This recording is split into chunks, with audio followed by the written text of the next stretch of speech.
అందరూ వీడియోస్ చూస్తున్నారు కానీ సబ్స్క్రైబ్ చేసుకోవడం లేదు. ప్లీజ్ సబ్స్క్రైబ్ చేసుకోండి. అప్పుడే కదా మేము మీకు మంచి వీడియోస్ చేయగలం.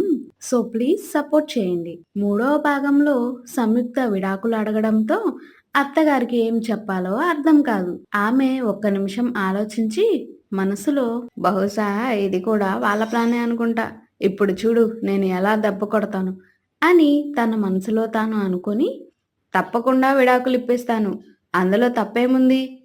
మేము నిన్ను వద్దు అనుకుంటున్నాం కదా, నీ జీవితం కూడా బాగుండాలని నేను కోరుకుంటున్నాను. తాను చెప్పిన సమాధానానికి ఎవరి నోటి నుండి కొత్త కోడలి కాపురం థర్డ్ పార్ట్. అక్క చెల్లెళ్ళిద్దరూ ఇంటికి వెళ్ళిన తర్వాత ఏం జరిగిందో చూద్దాం. వేద సంయుక్త ఇంటికి వెళ్లే సమయంలో వరుణ్ భార్య నిద్రపోతూ ఉంటుంది. వరుణ్ వంట చేస్తూ ఉంటాడు. చూసావా అక్క, మన ఇంట్లో అమ్మ లేకపోవడం దీనికి ఎంత మంచి జరిగిందో. లక్ష్మి కూడా మా అమ్మ బ్రతికి ఉంటే అత్త పెత్తనం చేస్తా ఉంటే ఇలా మొగుడు చేత వంట వండించేది కాదు. ముందు దానిని కాదు వీడిని తిట్టాలి. వాడిని తిట్టడం వల్ల వాడిలో ఏ మార్పు ఉండదు. మనం వచ్చాం కదా దాని పని చెప్దాం పదా అని పడుకున్న లక్ష్మి దగ్గరకు వెళ్తారు. అసలు నువ్వు ఆడదానివేనా? కట్టుకున్న మొగుడికి మామయ్యకి వండి పెట్టడం కూడా తెలీదా?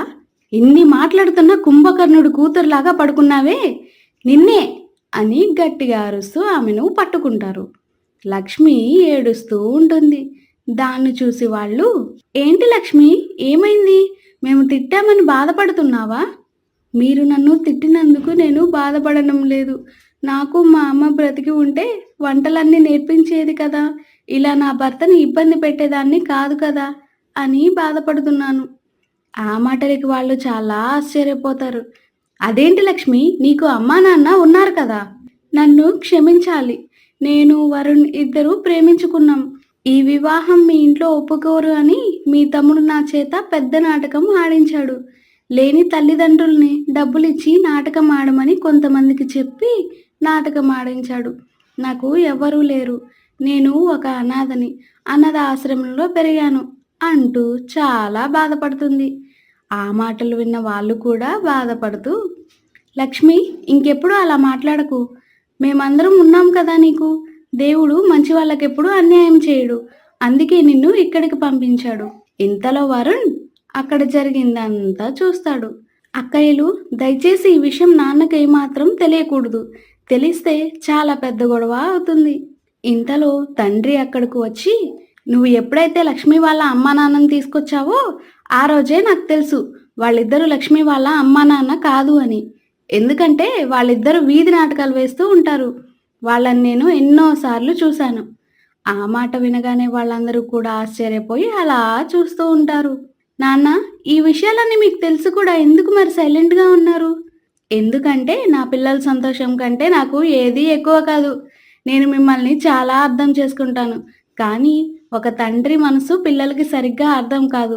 ఇది కేవలం తండ్రికి మాత్రమే తెలుస్తుంది అని అంటాడు. ఆ మాటలకి వరుణ్, నన్ను క్షమించు నాన్న అని అంటాడు. తండ్రి ఒక చిన్న చిరునవ్వు నవ్వుతాడు. సరే అయితే ఈరోజు నేను వేద లక్ష్మి మీ ఇద్దరికి మంచి రెసిపీ నేర్పిస్తాను. తొందరగా నేర్పించమ్మా, వీడి చేతి వంట తినలేక చస్తున్నాను. పాపం లక్ష్మి ఎన్నోసార్లు తనకు వంట నేర్పించమని వాడిని అడుగుతూనే ఉంటుంది. వాడేమో నాకే సరిగ్గా రాదు, నీకెవరు నేర్పిస్తారు అని వాదన పెట్టుకునేవాడు. సర్లే, జరిగిపోయిన దాని గురించి ఎందుకులే గాని జరగాల్సింది చూడండి అని అంటాడు. ఇక వేద సంయుక్త లక్ష్మి ముగ్గురు కూడా వంటగదిలోకి వెళ్తారు. సంయుక్త వాళ్ళకి ఎలా వంట చేయాలో నేర్పిస్తూ ఉంటుంది. వాళ్ళు చాలా శ్రద్ధగా వింటూ చాలా చక్కగా వంట నేర్చుకుంటారు. అలా ఉన్న 2 రోజులు కూడా సంయుక్త వెంటనే వాళ్ళకి వంట నేర్పిస్తుంది. వాళ్ళు కూడా చాలా చక్కగా నేర్చుకుంటారు. ఇక 2 రోజులు గడిచిపోతుంది.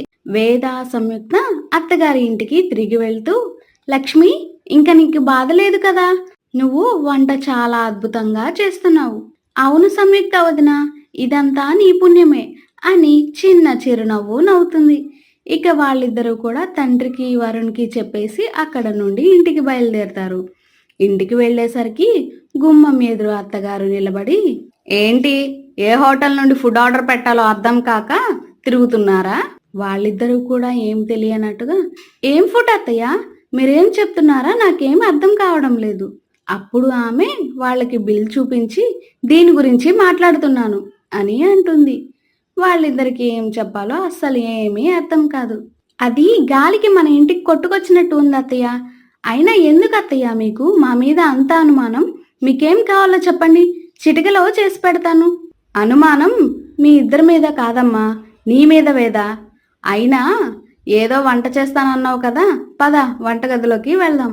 వేద చాలా ధైర్యంగా పదండి అత్తయ్య అని అంటుంది. ఇక తను వంట చేస్తూ ఉంటుంది. సంయుక్త మనసులో, ఓ భగవంతుడా, వేద వంట నేర్చుకుంటుంది, కానీ ఇప్పుడు అది ఎలా చేస్తుందో అనేదే నాకు చాలా భయంగా ఉంది. భగవంతుడా, నేను ఆడిన అబద్ధమని మా అత్తయ్యకి తెలియకుండా ఉంటే అంతే చాలు. ఈ ప్రమాదం నుండి మమ్మల్ని నువ్వే కాపాడాలి అని అనుకుంటూ ఉంటుంది. వేద చిటికెలో వంట మొత్తం సిద్ధం చేస్తుంది. అత్తగారు వాటన్నిటినీ రుచి చూసి, చాలా అద్భుతంగా ఉంది వేద, మొన్న తిన్నదానికంటే ఈరోజు నువ్వు చాలా అద్భుతంగా చేశావు. నువ్వు చెప్పినట్లుగానే ఆ బిల్లు గాలికి వచ్చాయా? అత్తయ్య, మీరు మమ్మల్ని తిట్టను అంటే నిజం చెప్తాము. ఆమె ఏంటి అని అడుగుతుంది. అప్పుడు వాళ్ళు జరిగిన విషయం అంతా చెప్తారు. అత్తగారు పెద్దగా నవ్వుతూ, "హహహ, మిమ్మల్ని చూస్తుంటే నాకు పెళ్ళైన కొత్తలో ఏదైతే జరిగిందో అదే ఇప్పుడు మీకు జరిగింది. కాకపోతే అప్పుడు నాకు మా స్నేహితురాలు సహాయం చేసింది. ఇక్కడ మీ అక్క సహాయం చేసింది వేదా" అంటూ నవ్వుతుంది. వాళ్ళు కూడా పెద్దగా నవ్వుతారు. అత్తగారు, అయినా వంట రాదు అని చెప్తే నేనేమన్నా అంటానా? మీ అక్క దగ్గర నేర్చుకో అని అంటాను, అంతే కదా. ఏదో గొప్ప కోసం నీ నెత్తి మీదకు తెచ్చుకున్నావు. అయినా మంచి జరిగిందిలే. ఇప్పుడు నువ్వు చాలా అద్భుతంగా వంట నేర్చుకున్నావు. రేపటి నుండి నువ్వే అన్ని రకాల వంటలు వండాలి. అయ్యో అత్తయ్య, ఇవన్నీ చేసేటప్పటికి నా ప్రాణం పోయింది. రోజు నేనే చేయాలంటే ఇంక నా పని గోవింద. అత్తగారు, హహహహహ, మీ అక్క కూడా నీకు హెల్ప్ చేసిద్దిలే, బాధపడకు అలా అన్నారు. చాలా బాగుంది. ఆ మాటలకి ముగ్గురు మళ్ళీ నవ్వుకుంటారు. ఇక ఆ రోజు నుండి ఇంట్లో వేద, సంయుక్త అన్ని పనులు చేస్తూ చక్కగా కుటుంబాన్ని చక్కదిద్దుతూ ఉంటారు. దాన్ని చూసి అత్తగారు చాలా సంతోషపడుతూ వాళ్లకు పనుల్లో అప్పుడప్పుడు సహాయం చేస్తూ ఉంటుంది. చూశారు కదా, అందరికీ తల్లిలాగా చూసుకునే అత్తగారు దొరికారు అంటే వాళ్ళు చాలా అదృష్టవంతులు. మీకు కూడా ఇలాంటి మంచి అత్తగారు దొరికారా? అయితే మీ అత్తగారి పేరేంటో కామెంట్ చేయండి. ఇలాంటి మంచి మంచి వీడియోల కోసం మన ఛానల్ని సబ్స్క్రైబ్ చేసుకోండి, లైక్ చేయండి, షేర్ చేయండి. Thank you. అందరూ వీడియోస్ చూస్తున్నారు కానీ సబ్స్క్రైబ్ చేసుకోవడం లేదు. ప్లీజ్ సబ్స్క్రైబ్ చేసుకోండి, అప్పుడే కదా మేము మీకు మంచి వీడియోస్ చేయగలం. సో ప్లీజ్ సపోర్ట్ చేయండి.